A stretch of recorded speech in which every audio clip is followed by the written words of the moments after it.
All right. Well, Si, welcome to today's call. Thank you for taking 20 minutes out of your busy day. Si, just give us a quick introduction, who you are, where you live, and what you do, please. No problem, Billy. Yeah, great to see you again, Billy. Simon Lister. I run a finance company just outside of Norwich in Norfolk in England. I've got a sub office in Northamptonshire as well. I've run the company for a few years now, and I live in Norfolk, just outside Norwich as well. So Perfect. Thank you, Si. Si, give us a quick overview of where you were before you started the program. yeah, no problem. I'd kind of definitely let my health, or more, particularly my weight, slide, I would say, over years and years. And whilst I'd attempted a few times in order to do something about it, I'd not ever really been successful, if I'm honest. I kind of started, it started to go quite well, and then I fell off. And in honesty, I probably took it was one of those where I probably took one step forward and two steps back at those times. And I was speaking to a friend of mine who then obviously introduced me to you. And it was around a time where I kind of really made the decision I wanted to do something about it. I felt that additional pair of hands could really help. And the fact my friend introduced me to you, we sort of, started our relationship then. And, fortunately, it was relatively successful. What did you find at that time that you were really struggling with the most when it came to probably the weight loss and the patterns that were built for you from trying to reach your goals? I think it was a combination of factors, if I'm honest, when I reflect on it, and I have reflected on it as well, in as much as, let's be honest, life gets in the way, life gets really busy. And therefore, I think you get to a situation where you, to a degree, have a lack of accountability. You only have accountability to yourself. And therefore, it becomes easy to be like, well, I'll have this meal or this drink, or more often drinks or something along those lines, and tomorrow never comes, in as much as, oh, I'll be good again tomorrow. And, and it doesn't always happen from that point of view. I think that the accountability of having to, see somebody as well, without a doubt helps, that you kind of got that, almost that responsibility, that you've made that commitment, and therefore you don't kind of, it becomes more of a mutual, becomes like a partnership. You don't want to let them down, and almost have, when I say the embarrassment, I don't mean that like you ever embarrassed me, but I don't want to be in a situation where I have to say, look, it's been a terrible week. We've eaten out every night, eaten all the wrong food, drank a lot, and that kind of stuff, and I'd made no effort at all. So sometimes I think it therefore is also those moments of weakness where you have a decision about which path you can go down, where you can, break what you're trying to achieve or stick on it. And without a doubt, that little bit more encouragement, that little bit of commitment, and the fact that I knew that I was going to be seeing you is one of those moments where it kind of made you have the discipline to kind of make the right decision. I think going deeper than that, I think there was also an education issue, in as much as, you far more understand the body, what we were going through. And obviously we went through a process. It wasn't just a case of, I'll just work out every day and work out a lot and everything's going to be okay. If that makes sense. And I think it was about adapting to what I wanted to achieve, and my lifestyle, my work commitments, my family commitments at the same time, as preferred to, everybody can just sit there, and the simplicity is, just, eat less, drink the right things, eat the right things, work out, and it'll all be fine. It's not quite that simple, unfortunately, when it comes to living your life. And therefore, to kind of bring those pieces together and enable me and you, or collectively us try and manage that, was certainly one of the things that meant that ended up being a reasonable success. Thank you for sharing that. What were some of the big things that helped you in that time reach your goals faster, do you feel? I mean, we were having weekly catch-ups, without a doubt, that was beneficial. It didn't necessarily need to be a long, in-depth catch-up, but it just meant that I was a lot more on it. I was constantly focused. You got me to weigh myself every day, and it'd almost been whenever you read any diet books or had any diet advice, they'd all kind of contradicted that, where they said, don't weigh yourself regularly. As actually, that made me really in tune to what was working for me, what wasn't working for me. And it also kind of, probably, again, when I reflect, made me completely aware that every day counts. So, there would be times when I would have an off day. When I say an off day, it was a strategic decision that I could have a cheat day and that kind of stuff, and have one or two things that I wasn't having normally. And therefore, on that basis, it kind of also meant that I could get back on it really easily, if that makes sense. So I think there was a variety of factors. It also meant that I had a program that I was working on with you that was quite, it was structured the way that I wanted it to be structured, to enable me to kind of work through it. So again, seeing you regularly, discussing it with you. And it also meant that if things stumbled, I remember, I lost quite a lot of weight quite quickly, then it felt like it stagnated forever, and it wasn't forever, it was for a few days. But then that felt hard because you're doing the work and it don't feel like you're getting the results. And one thing I can say is that when you start doing the work, and when I say doing the work, I didn't find it that hard at work, at the time, to be able to do it. It felt fairly natural and was kind of working. It just kind of meant that when you're doing that and you're seeing the results, does really kind of give you that buzz and that encouragement to keep going.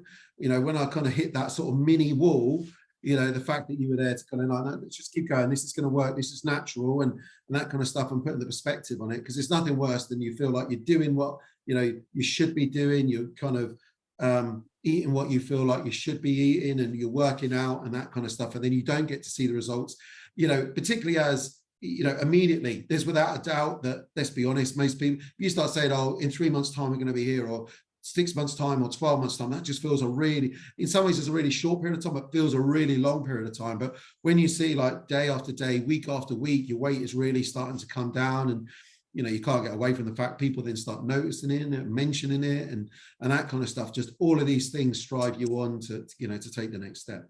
Yeah, that's such a powerful motivator. I think especially when it's all right when we're talking about seeing the results, but it's actually when other people start to notice them results. And I think that's a massive push for a lot of people. Like, they find themselves in that place, and that just sort of spurs a lot of people on. Yeah, amazing. What did you learn about yourself during that time, going through that program? Yeah, I mean, I think certainly at the time, one, you can do it. As I said, I'd tried repeated times, in order to kind of do it before, and that kind of stuff. And, it hadn't worked. So one, you can do it. Two, education for me was everything during that time. When I'd tended to have done it previously, I thought I was doing the right things by, most eating less, cutting out what I thought was obvious things, or, along those lines that seemed obvious, if that makes sense, which worked, very, very short term, but with no, and I mean short term, a week or two, maybe 3, maybe 4, but after that, they kind of didn't. So that was massive, that education piece, really starting to understand, my body, and it not been really a concept I'd ever been that into historically, about, kind of completely listening or understanding how your body reacts to certain things. So that certainly was was mindful. And actually, to put it a bit brutally, getting rid of some of the excuses. It's quite easy to come up with an excuse why you can't do something that day, or why you don't want to do something that day. And, there are days when it's really easy, in as much as, particularly when I get to my stretching and mobilization, without a doubt, I got to the point where I really enjoyed it. I really felt the benefits, not just with weight loss, but generally how I felt. I wouldn't say I was kind of crippled up with pain, but a problem that I'd had is that I had a long-standing knee injury. When I say long-standing, that was 25 years previously to us meeting, and to the point where I had arthritis in my knee. I've got screws in it still from an old football injury, effectively, and therefore that was causing me a degree of pain. I felt significantly less pain, to the point, I'm not saying I never feel pain anymore, but to be honest, I hardly ever feel pain, before, as regularly. I was almost like the story of evolution in the morning. When I got out of bed, I was hobbling, but, before it, and that kind of stuff, let alone, as you know, Billy, I kind of do a desk job for a living, from that perspective. My weapon of choice is a pen. And therefore, on that basis, it kind of meant that you can get into some bad habits, and therefore you have one or two sort of creaks. And as naturally you get older, you feel that. And again, the stretching and mobilization, without a doubt, helped that, and really kind of made me feel a lot better. And that just drives you on. But even said all of that, there are days when it's just like, I can't really be bothered today. And it comes back to then you making a decision, in my opinion, as to whether you're actually going to push yourself or you're not going to push yourself. And those little things really just help keep spurring me on, because I knew how good it made me feel, because I was feeling the benefits, not just with weight loss, but actually with just day to day physically feeling better with certain things, so. And I think there's a couple of things there. I think one of them is just having them non-negotiables. Like, I understand that if I do X, Y, and Z in regards to my knee, I'm probably going to feel better. And I think that's one of the first things, right? Is a lot of people that are feeling pain syndromes, neck pain, shoulder pain, hip pain, you don't really want to work out. You're not really in a place to work out. So that takes a lot of energy from you, right? And I think that's, as a really good basis, is just when you get that cleared, that gives you a lot more of empowerment in your body to then want to actually go and work out. And that makes things way, way easier. Yeah, but that's actually a great reminder, actually, because one of the things I remember saying to you, and this would have been within our first session or two, is that one of the problems I'd had historically when I kind of had fallen off the wagon before you and I met, was the fact that one of the things I would do is I would start to work out, and I would try to do stuff that wasn't too hard on my knees. So unfortunately, I wouldn't be able to play football anymore. I couldn't run just because of my situation, but it meant that I was exercising or rowing and that kind of stuff. But I'd find that I would do that for a period of time, and then I'd get injured. And to be honest, when I say get injured, it would nothing major, but to be honest, the muscle strain, like you just said, your back would hurt or something along those lines. And it just completely knocked me off the wagon, with regards to A, the exercise side of things, but B, also therefore the eating. And it meant I almost kind of begrudged doing it, because I knew that not just gonna, that sometimes it was going to hurt physically, in as much as, if you're trying to push yourself, but actually I'd physically be in pain or have an injury over it that would then be impacting my day-to-day life, which to say I would find frustrating is an understatement. And again, one of the things that amazed me, so coming back to probably one of your earlier questions about what did I learn, that actually by doing things slightly differently, I was still cycling, which I enjoyed doing when I was with you, let alone the other things, actually really helped keep me injury free. And pretty much the entire time that we were working together during that period, I don't remember picking up, having any injuries. I think I might have had one niggle once. That was it, from that perspective. It was, considering we worked with each other for a long period of time, that certainly was very different to my previous experiences and made a remarkable difference to being able to achieve what I wanted to achieve. That's amazing, Si. Thank you for sharing that. What would you say to someone that's on the fence and possibly thinking about joining this coaching program? What would you say to them? Yeah, I think, in honesty, there was a degree of skepticism before we got together. In truth, I think there was almost probably a bit of ironic, contradictory arrogance by me. And when I say contradictory arrogance, in as much as I almost kind of felt like, well, if I could do it anyway, and the contradiction comes in, I hadn't previously. So why that result was suddenly going to change, made no sense. I think that having somebody there that, to be blunt, knows more than you can really help you. Also, I think there was probably, if I'm truthful, some hurdles for me that I was concerned that all you were going to do is lambast me, or be in a situation where you're trying to make me do something I didn't want to do, and I'm quite strong-minded and didn't want to be in that situation. But I would wholeheartedly say that isn't the case. So therefore, on that basis, I think it's about kind of doing it, and it's amazing how quickly you see the results. And literally, when I say amazing, like day one, day two, week one, week two, the results I remember that I saw was nothing short of phenomenal, really. And then because you start on that journey, it really kind of gives you the inspiration of continuing on it. And therefore, on that basis, for me, if you're kind of on the fence, it probably means that you're thinking about doing something. It's just some of these reservations pop up. And therefore, I just say, ignore the reservations, commit to it, and you'll be surprised how quickly you'll see things change. And therefore, from that perspective, you'll never regret making that decision. Thank you. So just give everyone some insight about what's coming up for you, what your goals are now going forwards, and what you're looking to achieve with your own training. Yeah, that's a great question, actually. I think that if I'm being completely honest, I'm in a situation where I'm now really starting to refocus and recenter about what I want to achieve, what I want to achieve, in as much as I've maintained fairly well. So I kind of got to a certain point, bearing in mind from peak to trough, I'd lost 6 stone, which is reasonable. I got to a point where I therefore kind of just wanted to maintain for a period of time. And whilst I had rewards and cheats during the time, there is a reality that there is some discipline that has to go along with it. from there is, it's Yeah, still of course. beast, isn't it? You know, from that perspective, it isn't. There is a magic formula, but there isn't at the same time. It isn't one of those where you can just say, well, eat what you want, as much as you want, drink as much alcohol as you want, and it's all going to be okay, and you're just going to lose weight. That's not the reality of certainly my journey. But in saying that, I come back to what I said earlier. I didn't find my journey that hard, ironically. But once I therefore kind of, started to live a bit more normality, it became about maintenance, which is kind of where I've been. If I'm honest, that therefore kind of means that standards can start to slip a little bit, nowhere near where I was, but, I'd noticed I started to, what I said earlier about, the fact that we stop for a period of time means that, tomorrow never comes. I'll start working out again tomorrow. And then literally a week goes by, 2 weeks by, a month, 2 months, 3 months, and now suddenly, so that's kind of definitely back with me, in honesty, within the last couple of weeks, where I started to recenter, do my stretching and mobilization every day.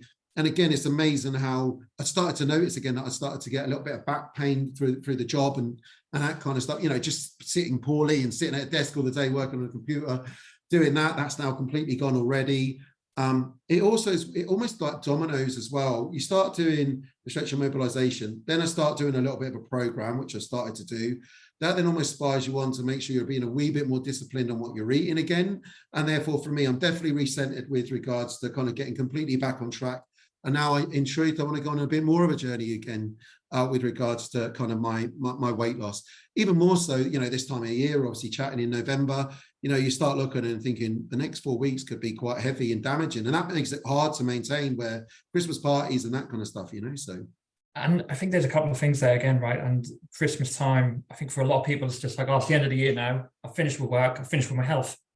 And that's such a poor frame to come from. And it's not to say that you can't have a Christmas, but I feel like a lot of people would do better by just taking control of this time and empowering themselves, right? By just being able to follow something structural to give them that guidance to make sure that going into the new year, you're already where you want to be, so you can actually push forwards.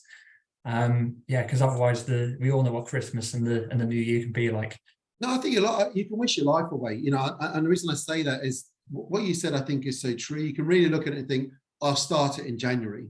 Well, January is a long way away from where we are today, and a lot can happen, both positively and negatively, if you allow it to happen. And again, coming back to what I said earlier, in as much as it doesn't mean that you can't have fun and you can't do certain things, what it's really made me aware of, but by doing what I'm planning to do over the next 5-6 weeks, then it means I can have almost the best of both worlds. That doesn't mean that I'm going to lose loads and loads of weight over the next 5-6 weeks, but it does mean that I will probably lose some, but B, certainly won't be going up, if that makes sense, which when I look at, if I don't do it or didn't do it, what will happen is if I wished my life away and waited till January before I started, I'll be in even worse state than I am, I'd be taking a few steps back, and therefore, I've got to take those further steps just to get back to where I am today. It's like damage control, right? You're just putting things in place so that you can have a bit of a Christmas. Like there's no you need to have complete balance. It's not you're a complete saint and you're not a complete tearaway.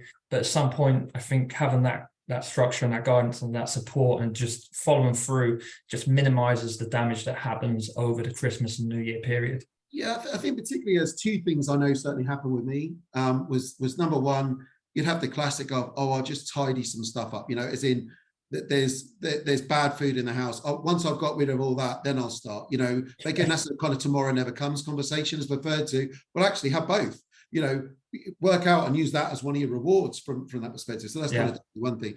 I think the second thing, for me, without a doubt, with the journey that I kind of went on and on, is that as soon as I made previously a slip or a mistake, and when I say a slip or a mistake, I ate something in the morning or at lunch that I wasn't intending to. I almost then was like, oh, well, I've done it now, so I might as well scrap today. If that makes sense. And then I'd eat poorly or drink poorly for the rest of the day.